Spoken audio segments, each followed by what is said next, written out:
All welcome back to my channel. మీలో ఎంతమంది carrot రొట్టె విన్నారో కింద కామెంట్ సెక్షన్లో ఫస్ట్ కామెంట్ చేయండి. నేనైతే ఫస్ట్ టైం వింటున్నాను. మా మమ్మీ నా మీద అయితే ఎక్స్పెరిమెంట్ చేసింది. హిట్టా ఫ్లాపా చెప్తాను రండి. ఫస్ట్ అయితే అలా క్యారెట్ని తురిమేసేసుకుంది.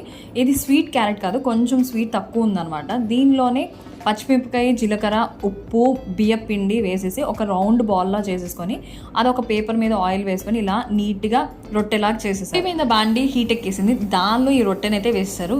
అయితే రొట్టె కాలాలి కదా, అందుకనే ఆయిల్ అయితే వేశారు. ముందుగానైతే బాండీలో ఆయిల్ అయితే అసలు వేయాల, ప్లెయిన్గానే వేశారు. వేడి అయిన తర్వాత రొట్టెని వేశారు. 2 sides క్రిస్పీగా వచ్చేలాగా కుక్ చేసుకోండి. సూపర్ యమ్మీ. బ్రేక్ఫాస్ట్ కానీ, నైట్ డిన్నర్ కానీ, ఈవినింగ్ స్నాక్ టైంలో తింటే అదిరిపోతుంది తెలుసా. నాకు చాలా బాగా నచ్చేసేసి ఈ మధ్య ఎక్కువగా అడుగుతున్నాను. ఎవరైనా ఎప్పుడైనా ట్రై చేశారా? ట్రై చేస్తే ఖచ్చితంగా కామెంట్ సెక్షన్లో కామెంట్ చేయండి.